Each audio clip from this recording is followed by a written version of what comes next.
Welcome to the Silicon Valley Podcast with your host, Sean Flynn, who interviews famous entrepreneurs, venture capitalists, and leaders in tech. Learn their secrets and see tomorrow's world today. Rich, I'm super excited about today's episode. You were introduced by Sam Wong, who's been actually on the show multiple times.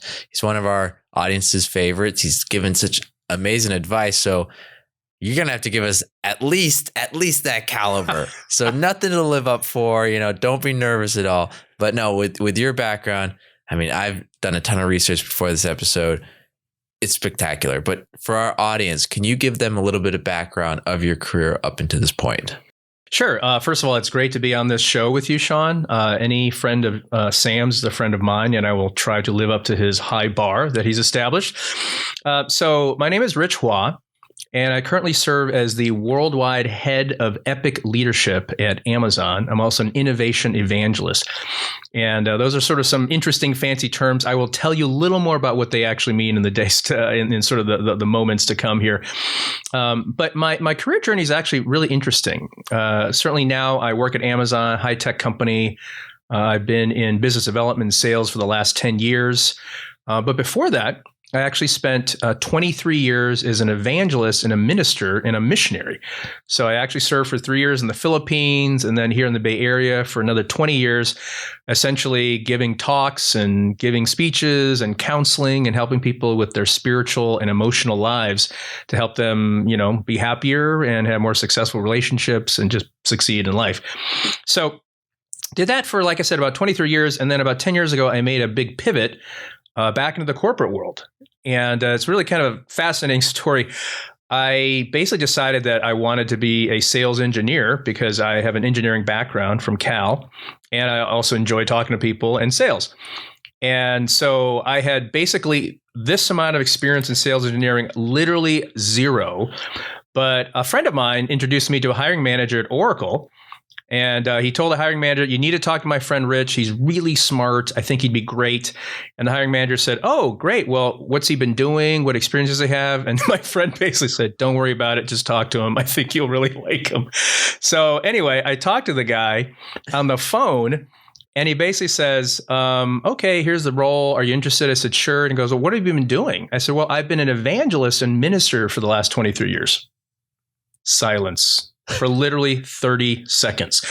After he gathered himself, I don't know if he's laughing or coughing or something, he said, oh, okay. Well, I'll tell you what, as a favor to my friend, I will give you an interview online over WebEx. This is before the pandemic. So he was clearly just trying to give me a little time and get me out of the way. Well, I still like how valuable that friend introduction is. It was. But so what happened was I sent him my resume and he saw that I had actually gotten a degree in electrical engineering and computer science from Berkeley, that I got a perfect score on the SAT. And he thought, maybe I should give this guy a little bit of a chance. So he brought me into the interview and I prepared like a mad dog, right? I had to basically give a presentation on this technology I'd never heard of before called real application clusters. I had no idea. I couldn't even spell it, but I learned about it in a week. Delivered a presentation, practiced with a bunch of friends who knew better than I did. I killed it, and they offered me a job on the spot. So that was my career in tech.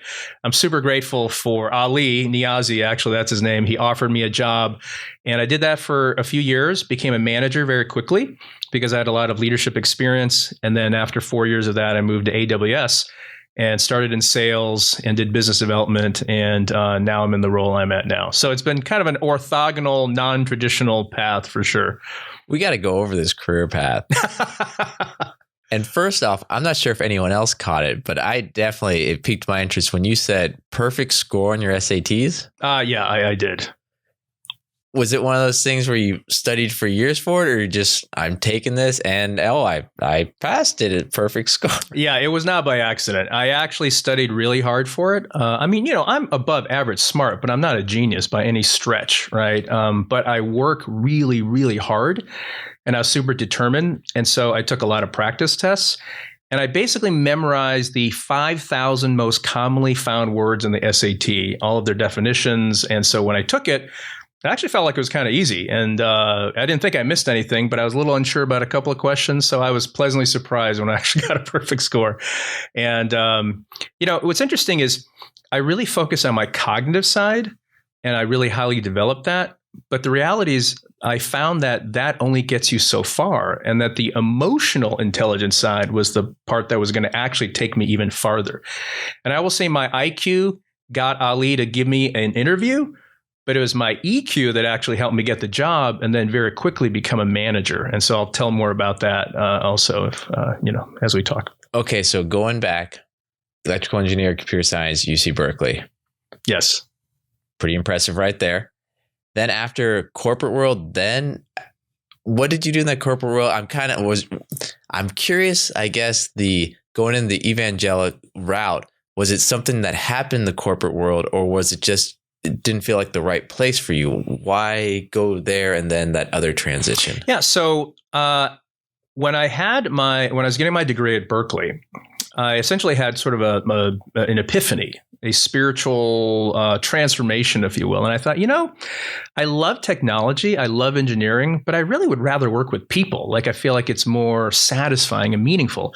So actually, right out of college, I moved to the Philippines and became a missionary. So I took my degree. I graduated on March 25th on basically a Saturday.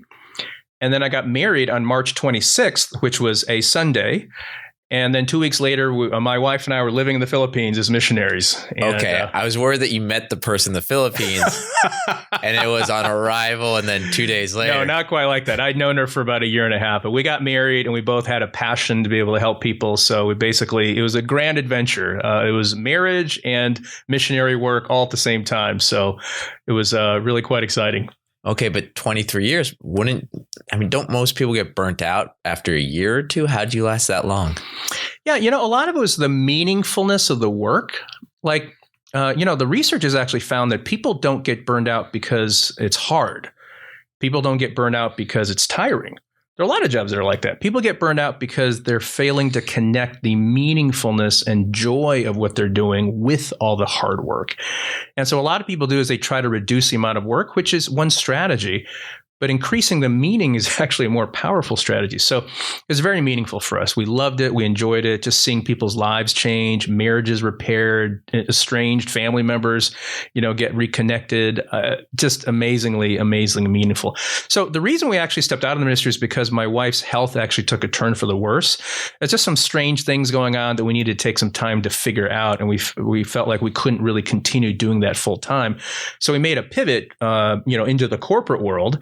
But we still are very, very active, in our church and our faith and things like that. So it's still a great passion, improving the lives of other people. We're just doing it in a different format. Okay. And then from there to Amazon, how did you make that transition? Yeah. So I basically hopped from being a minister to Oracle. And then after 4 years of that, I moved to Amazon. Now, what's interesting is, I got hired as a basically sales engineer at Oracle. And I did that for 2 years. And one thing I realized as I was there was, these people are really, really smart. Like, technology wise, they could run rings around me because I had not really been doing that for, decades. And so I tried to take a humble approach and learn as much as I could from them.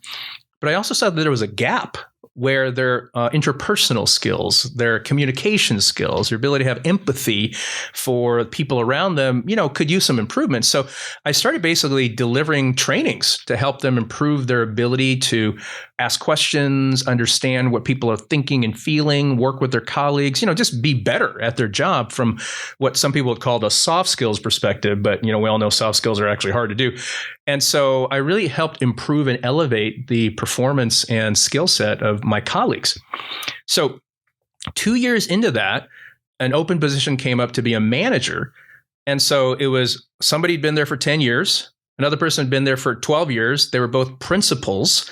I was a senior, which was one level below them, but I got the job. And it was because the vice president told me, you're already trying to actually help people develop. And that's the kind of manager I want. You already are trying to actually help people in their emotional side and communication side and the side that we actually need development in. So you're the person I actually want to lead this team because I believe you'll actually help elevate them. And so I was very fortunate. But again, it was those EQ skills and that sense of being a giver that actually made a difference. And I've had that attitude the whole time. And so gotten, many sort of opportunities, promotions, and even the role that I have now because of that mindset. All these opportunities, how much of it do you think came about from going beyond what your job role was to add an additional value? You just mentioned you're helping all your employees. That was on your own time, wasn't it? Or additional to your 9 to probably 9 work schedule. Yeah. I think a lot of it was because of that. And, I have some fundamental concepts that I think about when I think about career success, right? Or just success in life in general. One of them is being a giver, right? Adam Grant, really well-known Wharton psychologist, he wrote a book called Give and Take. And it's beautiful because he did a lot of research, and he found that there are essentially kind of 3 categories of people when it comes to that. There's givers, there's takers, and there's matchers. Most people professionally are matchers, right? Quid pro quo, you give to me, I'll give to you, let's keep it even. But he found that the most successful people in life and in the professional life were givers. And also the least successful people are givers. And I'll tell you why in a minute. But I really believed in that. And I thought, if I can just be a giver, give more than I take, I believe that I'll help other people succeed. And that will be the thing that actually helps me succeed. Now, a little caveat. The giving has to be strategic, meaning you can't give so much that you start impacting yourself in a negative way, because then you're basically depleting your own abilities. And so you can't just, for instance, if you're a taker, I'm not just going to keep giving to you. I have to say no at some point, right? I have to be thoughtful, a wise giver, so to speak. But then the other thing, I read Seth Godin's book called Linchpin. And as the name implies, I could summarize it in one sentence: figure out where you can provide a unique and lasting value with the talents and skills and passions you have in your organization. And then basically give 100% to that. And so I really believe in that, right? Finding the gap, finding where you can actually use your unique skill set to give and help others is something that makes you incredibly uniquely valuable.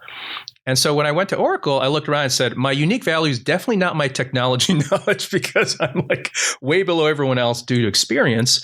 My unique value is in this whole other realm that they don't pay as much attention to, which is the people interpersonal skills. That's what I've been doing for, 2 decades.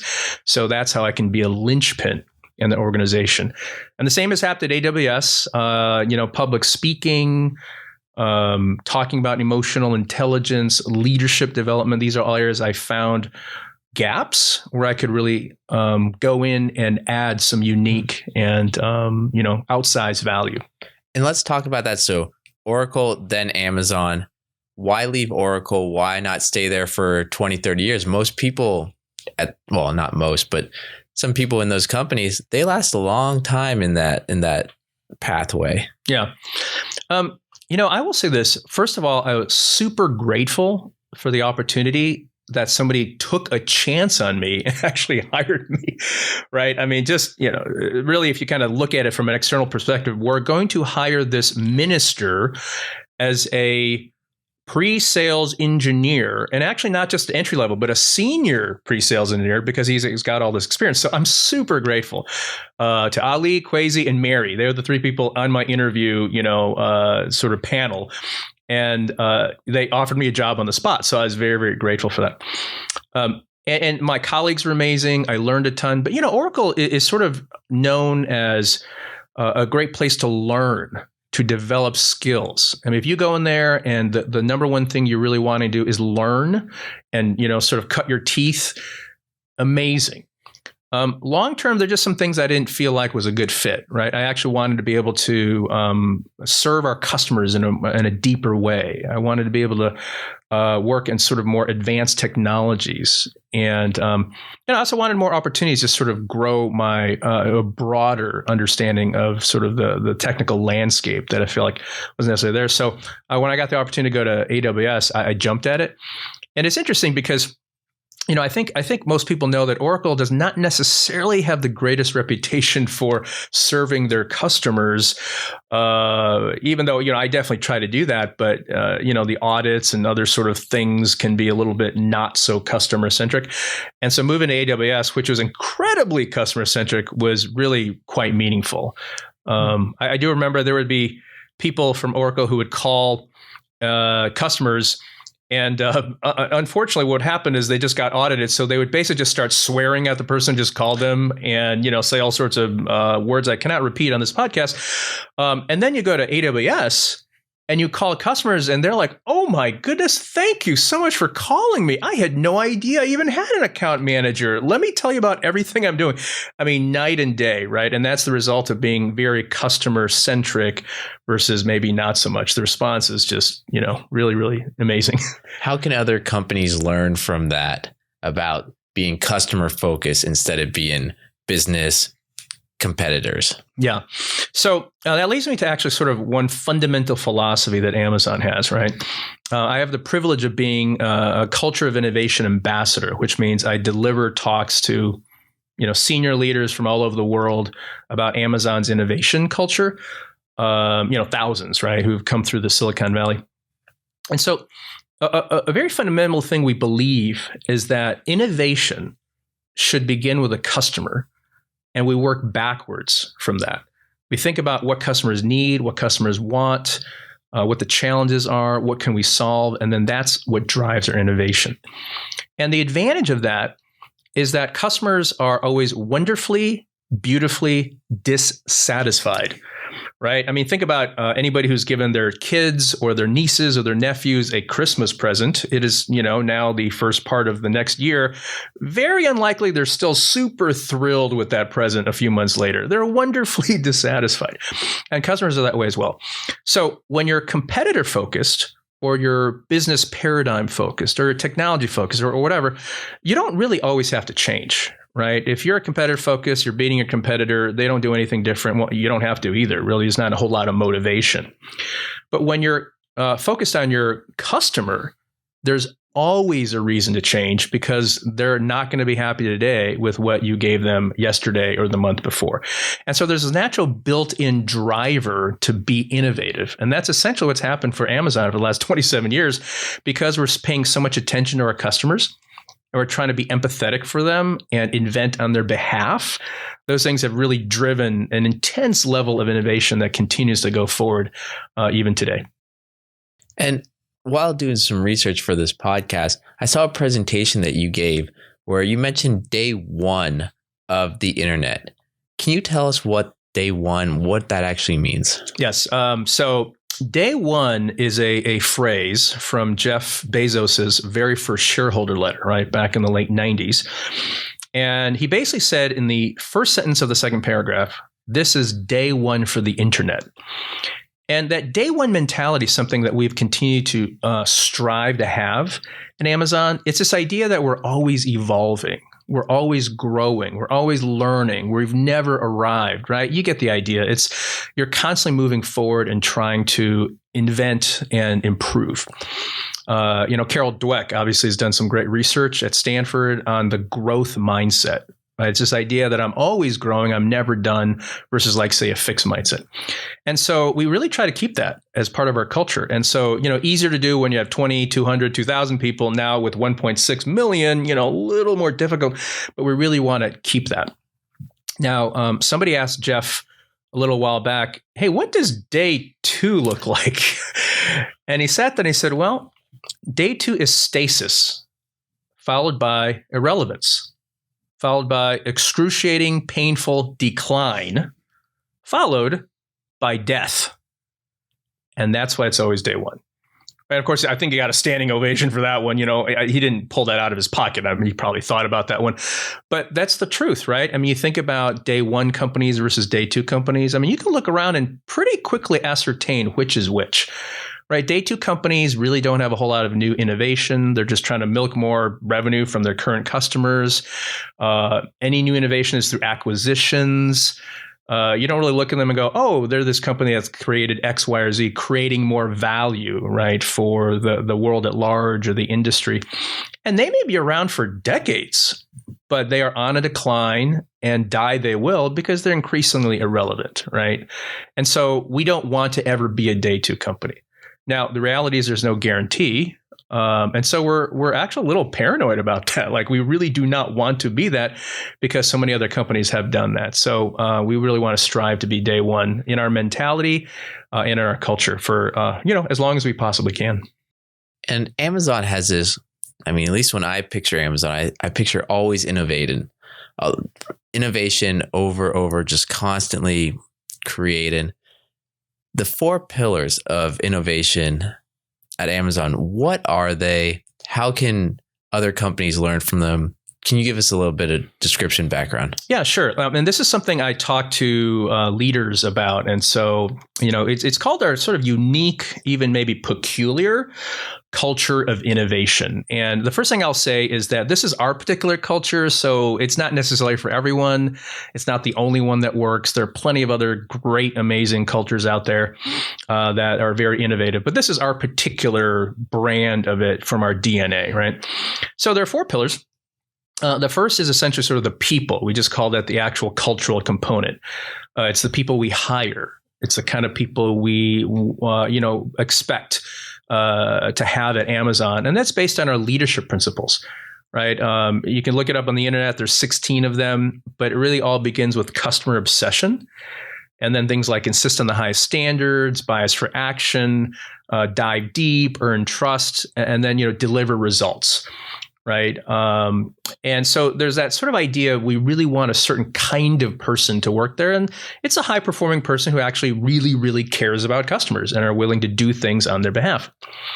The second pillar is mechanisms. And those are essentially encoded behaviors. Some might call them business processes, but we call them mechanisms because essentially it's this idea of, you take certain inputs and you create tools so that you can nudge people and move people towards those particular inputs. And then you continuously evaluate its efficacy and then you iterate, right? So it's always getting better and better, producing better and better outputs. Our most famous mechanism is what we call the working backwards sort of process. And essentially, that's how we launch anything, right? We write a 6-page narrative. It has a press release. It's part of it. It's got to frequently ask questions. And we do that before we start anything. Now, obviously, most people write a press release at the end. Once it's ready to go out to the public, we write at the very, very beginning. And the goal of that is to have empathy for our customers and really think, what are we trying to accomplish? Like, who are our customers? What is the benefit, right? Is that really clear? How do we even know that they need or want these things? So that mechanism is really powerful. It's called the working backwards one, or the PRFAQ, press release, frequently asked questions. Who's writing that? Is it the management? Is it the engineers? Is it everyone? Yeah. So let me pull on that thread a little bit. Anybody can write one at any time. So it's a mechanism because it's an established way of being able to do something. Right. And in this case, the do something is launch a new product or launch a new business line or start anything. Right. And so, yeah, anybody can write one anytime. There's a great example of basically an engineering manager years ago in San Diego. Basically thought, we're not really serving our population in San Diego well because we don't have actually a big office here. Right. The closest one was LA. And so he wrote a 6-page narrative. And he floated up to the right person and he said, hey, I think we should open an office. And the vice president said, yes, let's do it. And he became the general manager of our Amazon office, right? So anybody anywhere can do these things. Now you have to work really hard at it. You have to put a lot of data, a lot of work, a lot of effort. You iterate over and over and over again. And then you present it to some senior leader who has the funding for it.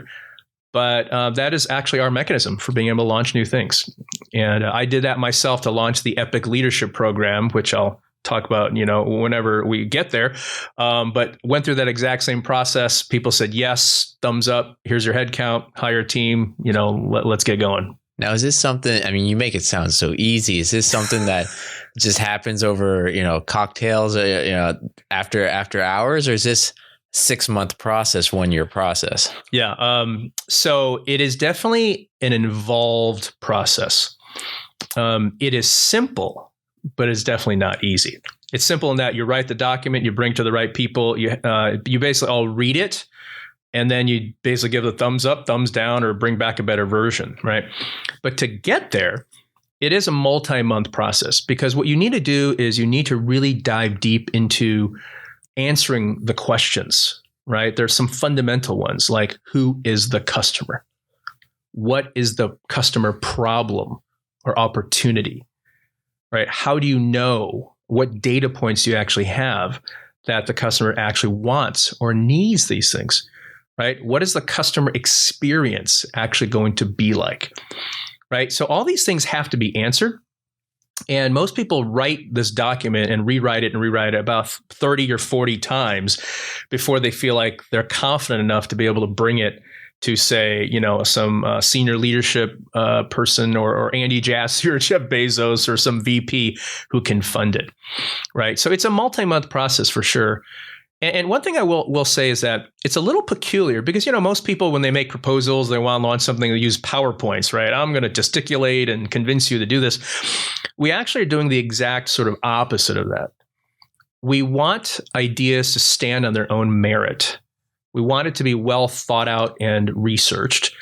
And we believe that writing clarifies thinking. PowerPoints definitely do not clarify your thinking. If anything, it probably goes in the opposite direction. And so when you're forced to sit there and write in words and in paragraphs, it forces you to think, what am I really trying to say? What are the most important things? And who am I actually trying to serve? And so that sort of process of doing it actually increases the quality of the ideas. And then, kind of famously, what you do is you go to a meeting, you sit around a table, you hand out physical copies of your document. Now, and this, during COVID, obviously it's online, but everyone is silently reading it for 20 minutes with a red marker in their hand and basically marking it up and making comments. So no one gets to say anything. And it's really beautiful because everyone basically has to take in all of the information, sort of process it a bit, think about it, and then you start a vivacious conversation about it. And so you don't get to convince people with your charisma or lack thereof. You don't get interrupted while doing a PowerPoint, which, many senior leaders tend to do that while you're talking. And also people who may be more introverted need a little more extra time to think about what they're going to say, have equal footing with the maybe more extroverted people because everyone's expected to jump in and make sure that the quality of the idea is a good one. And so it's a really, really beautiful way. A lot of other companies have actually adopted this methodology for launching their products, right? Like one of the senior executives at Autodesk actually came to one of our seminars, learned about it. He's like, oh my goodness, this is awesome. I'm going to do this over here in my company, for engineering launches as well. I mean, if you're getting that many senior people around a room, having them spend 20 minutes reading it and then their questions, that's a lot of people's time. I'm guessing you're only going to get these proposals once or twice a quarter or something. I'm guessing it's not that frequent. In my head, originally, it was like every day someone submitted something. That's actually closer to the truth, Sean. So senior leaders like Jeff and Andy and Adam over at AWS or vice presidents, they expect a certain number of these every week. So that is actually what they do. That is their job, right? One of the things that Jeff has said is that, when you become a senior leader, your most important job is to make high quality decisions. So if you can make 3 high quality decisions a day, you've done a pretty darn good job because every decision has a massive outsized impact on the business, right? Not supposed to be in the weeds and all that kind of thing. So you go into the weeds in as much as you need to get the data, but then you have to be able to make those really sort of outsized impact decisions. So senior leaders actually expect a certain number all the time, and they'd be disappointed if they weren't getting lots and lots of them on a weekly basis. So that is actually how we communicate, lots of writing. So if anybody's thinking about getting a job at Amazon, just prepare to write. There's a lot of writing. So if you really hated writing essays in college and all that, I'm sorry, just that's just how we operate. There's cons to it, but I think a lot more pros to that. All right. So Grammarly is sponsoring this episode. Just letting everyone else know that. That's funny. Innovation company, one-way door, two-way door. Read about it in Amazon. What does that mean? Okay, so that goes along. Actually, let me finish answering the question from previous because I realized I didn't. So the 4 pillars are the culture, the people, the mechanisms, which we just talked about. The third one is technology, architecture, which is obviously, every company today is a technology company. You have to have that to undergird whatever you're trying to build, especially if you're trying to scale it, right? Nationally, globally. And then the fourth is organization. right? How you assemble your teams, allowing them to be agile, allowing them to own what they build, with this, sort of famous concept of 2 pizza teams. So engineering teams should really be only as large as can be fed by 2 large pizzas, which is about 10 people. Because we found really through a lot of research that when you go above that number, you tend to have sort of diminishing returns. The cost of communication and integration and alignment becomes, really a lot higher than just the value that an additional person would bring. So we really try to have these small, agile teams. I'm impressed you feed 10 people with 2 large pizzas. Yeah, I guess it might be depend on, the parts of the world you're in. It might be a little easier than others, but they're 2 very large pizzas. Let's put it maybe from, Costco or something. So we've got that. But to your question about one-way, two-way doors, one of the leadership please don't rush. Go right. Continue with the 4 pillars. This isn't. Let's go a little bit deeper there. Please continue. Okay. So the idea, right, with the organization, as I mentioned, is we really want teams to take ownership of what they built. And, a lot of companies really traditionally, maybe some people develop the technology and the software, and then they throw it over a wall and the operations people have to fix it. Kind of like your house, right? Like somebody built your house and maybe they screwed up in different places, but then you have to hire somebody else to come figure out what the heck happened and fix it. But imagine if whoever built your house, that contractor, was on call for as long as you own the house to come fix whatever they screwed up. Wow. Right. And so that's the idea of the 2 pizza team. So if I created some code, I put it out there. Now we go through a pretty rigorous process, but there's always going to be bugs. So I then also serve on tier 2, tier 3 support on a regular basis to fix the stuff I created. And I also get to go talk to customers directly and go, what do you like? What do you not like? What's great? What sucks? What would you like to see in the future? And so there's real connection and ownership of what you've created, as well as customer obsession and earning trust by being really connected with what customers need or want. And so that's the beauty of the 2 pizza team idea. And then 2 pizza teams report to what we call a single threaded leader, right? And, again, it's technology, we're a little sort of a nerdy company, but this idea of they basically own everything that they're trying to create. And, they don't say, well, I just own maybe the development. I don't own the operations or whatever. Like if you own maybe a particular product or a set of services, you are the single threaded leader responsible for really making that business, successful and the product successful. So you'll have developers, you may also have marketing, you may have, different sort of product management. You'll have all these different roles that are part of your purview, because at the end of the day, the buck stops here. And so people know exactly where the buck stops because you don't want to be passing it around. So that's sort of the idea.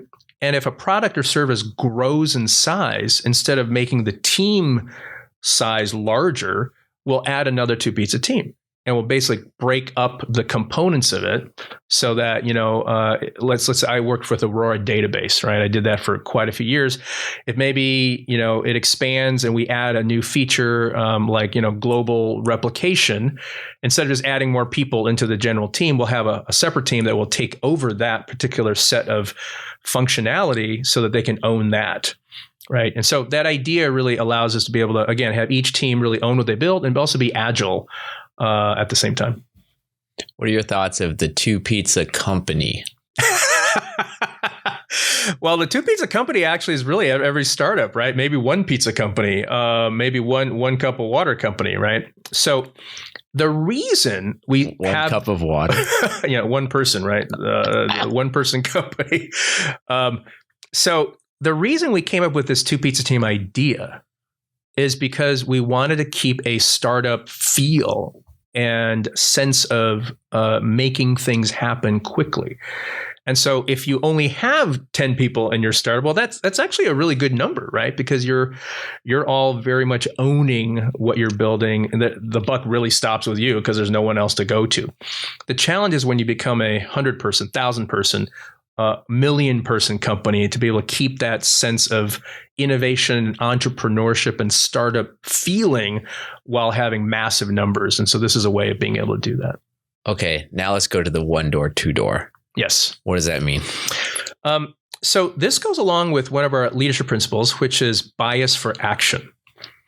And the idea is speed matters in business, right? You need to make decisions quickly sometimes. Otherwise, somebody beat you to it, or you missed an opportunity, or, have dissatisfied customers. And so what we found is that there's sort of this mental model that helps us be able to make both high quality decisions as well as high velocity decisions.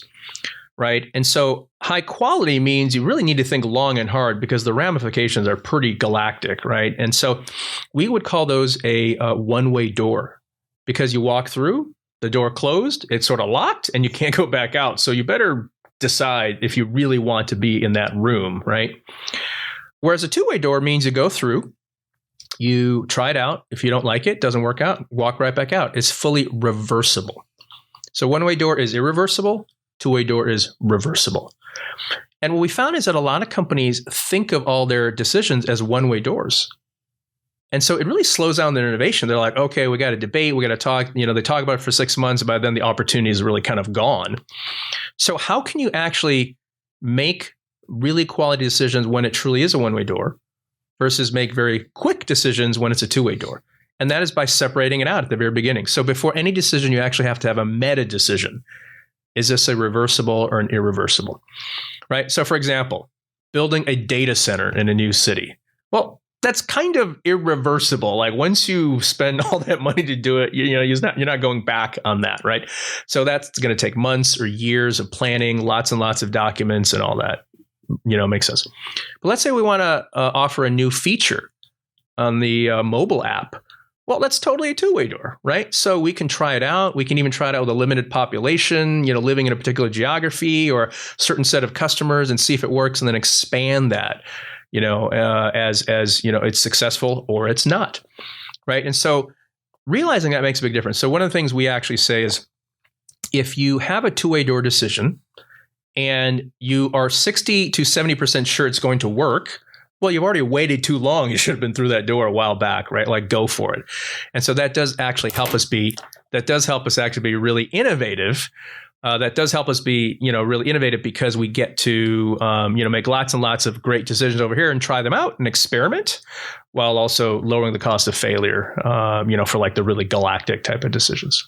Okay. Now going back, the whole 6-page idea, you actually did one of these 6 pages, correct? That is correct. Tell us about it. Right. So the last 2 years, we've had this thing that you may have heard of. It's called the pandemic. And we're obviously all going through it, right? Like getting in the best shape of our lives, right?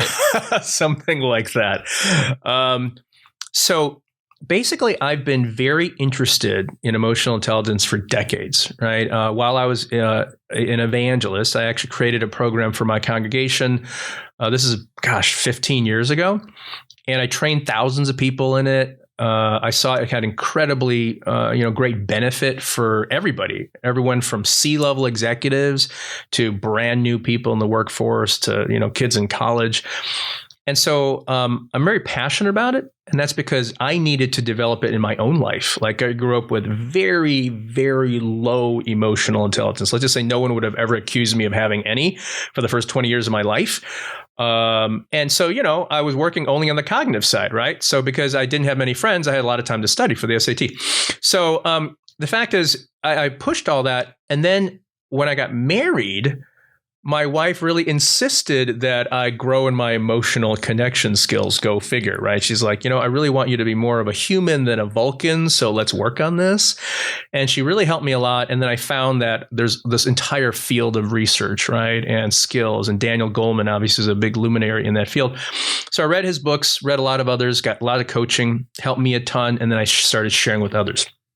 So fast forward, I bring it to Oracle, trained several thousand people there. And then at AWS, I also started teaching people about emotional intelligence. Remember what I said earlier, linchpin? I thought this is an area where I could actually be a linchpin, because I noticed that no one talked about it. We had a lot of innovation, a lot of all the leadership principles, but when it came to emotionally understanding yourself and others, is really basically like a void. And so I thought, let me start sharing and teaching people about how this can help them be successful, and help their customers be more successful, and help people around them. People loved it. right? So I started giving talks. I remember I submitted my talk for our sales kickoff back in 2019, and on some whim, and some senior leader actually said, "Sure, we'll let this guy talk about this weird thing called emotional intelligence," right? Like it was totally off the beaten path of all the other stuff that we generally talk about. And they said, "Let's give you like a room of 185 people and see if anybody shows up to this, strange topic." Well, the day before my talk, the organizers called me up and kind of in a huff and said, "Hey, we got a problem. So many people tapped on your session and want to go. We have to move you to a bigger room." So they put me in a room for 1,000 people, and it became standing room only. They literally turned people away at the door because so many people wanted to come attend it. And it wound up being the highest rated breakout session of the entire event. And so that basically made me and lots more leaders understand and realize this is truly a resonant topic that people are interested in, right? So I'll bring the pandemic into it. Then the pandemic happens, and suddenly everyone is increased in their amount of stress. Their work-life balance is completely out of whack. Managers suddenly need to be more empathetic than they ever imagined they would have to be. Before it's just giving you assignments on how to, create your code and check it in, or, hit your sales numbers. Now it's like, I'm falling apart because I'm trying to homeschool 3 kids, or my mother might die, or, all sorts of things are happening. And so suddenly the entire sort of, I think, corporate world woke up to the fact that the human element cannot be separated from the career and professional element.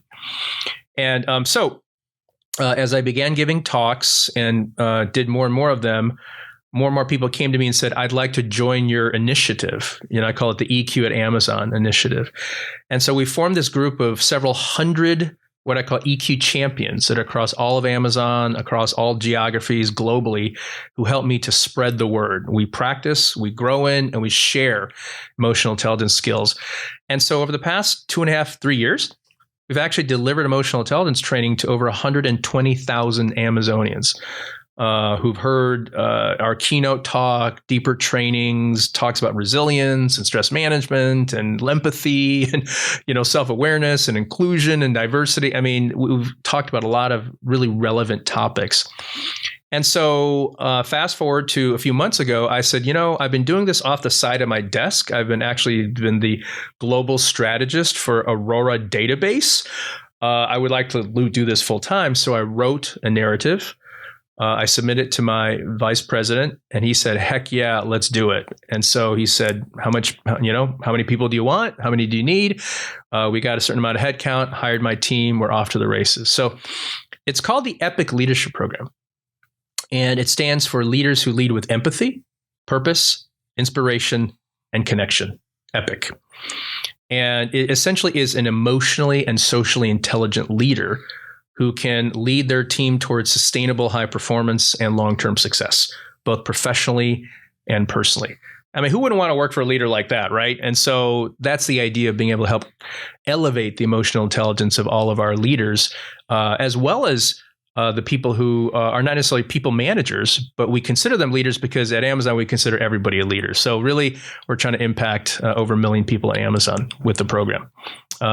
And the world at large, actually. So the idea is that whatever we create, we can also share with our customers, share with the world, and somehow, really try to elevate the awareness of this whole side that most people don't really get an education on. I mean, you can get a whole PhD, go to school for like 25 years and never get a single course on emotional intelligence.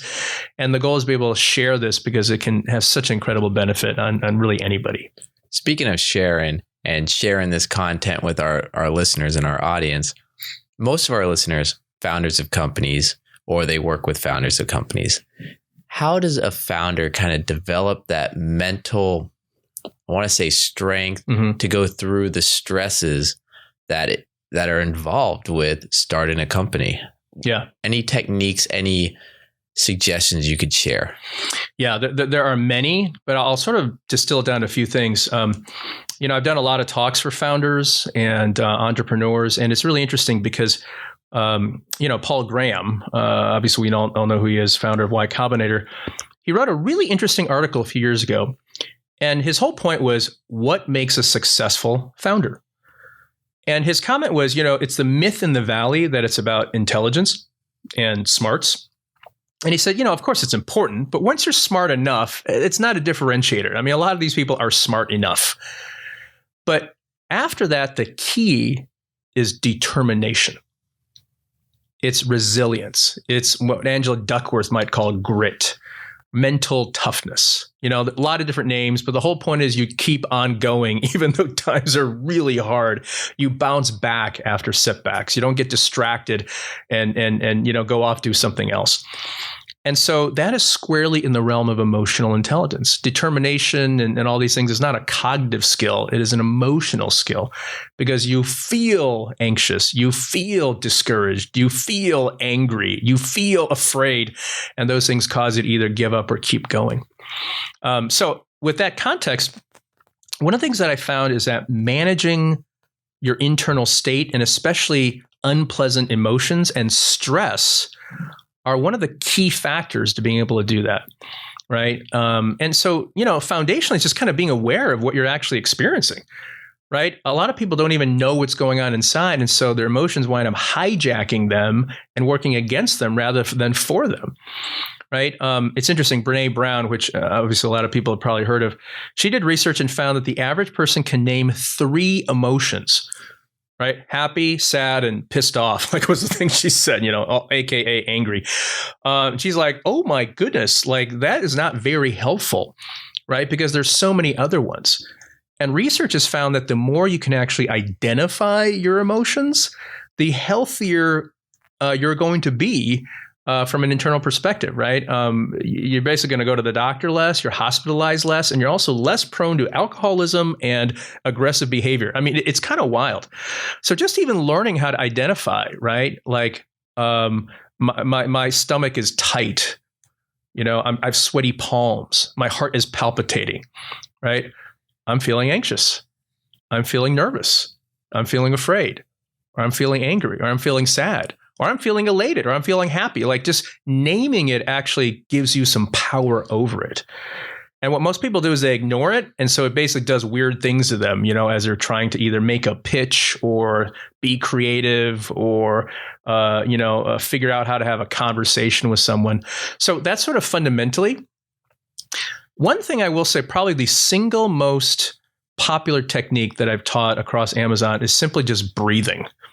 Right? A lot of people don't realize, mindfulness, meditation, think of it sort of an Eastern, sort of Buddhism type thing. But there's actually a very, very physiological impact it can have if you breathe right. Right? In the Western world, we actually don't think of breathing as anything we kind of leverage. We just kind of do it. But there's a lot of science. And I share this thing that the Navy SEALs actually use. It's called box breathing. And essentially, it means you breathe in for a 4 count, you hold it for a 4 count, you breathe out for a 4 count, and you keep it out for a 4 count. That's it. You do it for like a couple of minutes, and it has a quantifiable impact on your body state, actually. That's why the Navy SEALs use it. I mean, they're not Buddhists. They're actually using it to be able to help calm themselves and think more clearly when bullets are literally flying around them. So I teach that. I actually take people through it for a couple of minutes, and I say, how do you feel? And people are like, oh my goodness, I had no idea. I feel more relaxed. I feel more clear-minded. I feel more calm. And it's because that breathing pattern essentially activates what's called your parasympathetic nervous system. And that's your rest and digest system, right? It basically reduces your heart rate, your blood pressure, downregulates really intense emotions.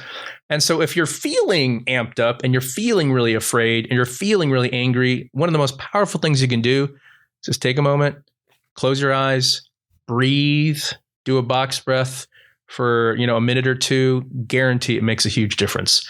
And so that's been one of the techniques that I've taught, and people use it all the time, right? Before they go to a stressful meeting, when they're trying to go to sleep at night, when they start their day, before having a tough conversation or a big sales call or a big pitch, before talking to their teenager. There's a lot of scenarios where you may want to be in a calmer, more clear-minded state. So those are just kind of 2 simple things that I talk about. I was just trying to practice the box breathing as you're giving the answer there. So. Yeah, try it. I mean, I really recommend, if you're listening, just close your eyes and do it for a couple of minutes and then ask yourself, how did that feel? just humor me. Like if you don't like it, don't ever do it again, but you may find it really powerful. I've had people basically say, I looked at my Apple Watch and my heart rate literally did go down. And it's because there's something physiologically happening. And, you probably had your grandma or an aunt or uncle or parent say, if you're really angry, count to 10, or take some deep breaths. Well, that's actually good advice from a neuroscience point of view. And with that, we're about running out of time. Is there anything else you want to share with our listeners? Any other key takeaways? Anything? Remember, our audience is mostly, startup ecosystem. Any last words, advice before we wrap it up? Yeah. One of the things that it's really important to remember is that everything in life happens because of relationships, whether it's personal or it's professional. And if you read the analyses of the most successful founders and people in the Valley or anywhere, there tends to be sort of an over-indexing in the news on the technology. But the reality is it's about relationships. It's about, who you know and the trust you've built. There's some famous research done by Daniel Kahneman, right? Found that people will essentially work with and buy from people they like and trust. And so the parting words I'd have is, how likable are you? How trustworthy are you? Right? Now, you can probably name some successful people that aren't very likable or others that have scammed people and aren't trustworthy. But, when you really think about sort of the overarching examples, right, it's people who are trustworthy and they demonstrate that. And there's a sense of affinity, a sense of likability, right? And why do people like people? Well, a lot of it's because they're interested in them. Right? If I'm interested in you, if I listen to you, if I have empathy and I actually value what you think and feel, then you're going to like me because I genuinely am there to try to understand and support. And so I just say that as sort of a powerful thing. And kind of to bring it back to the Amazon idea, the reality is most people really like Amazon because we get you your packages on time. You order it, it shows up. We try to charge you low prices. We try to make it great selection. We try to make it as convenient as possible. So, people really like the brand and people like the interaction. It's funny. I just did a talk on Amazon's innovation with a group of leaders from Japan, actually just before this podcast. And I said, how many of us here are Amazon Prime members? And they literally all raised their hand. I said, domo arigato, right? They all laughed. It was hilarious. And so it's this idea of, then they're enthusiastically raised their hand, right? Like, I love the fact that you've given me this. So I say that because really think about building those relationships. Really think about earning trust and really think about understanding what your customers truly want and need. If you do that, you're definitely going to have a higher chance of success. And Rich, we're about to wrap up, but is there anything you want to add to any of the previous questions or any additional information before we close this chapter of the Silicon Valley podcast? Yeah, the one thing I'd say is I really want to encourage people to look at developing your emotional intelligence skills just as much as you focus on the cognitive side or learning new technology or figuring out NFTs and crypto, whatever it may be.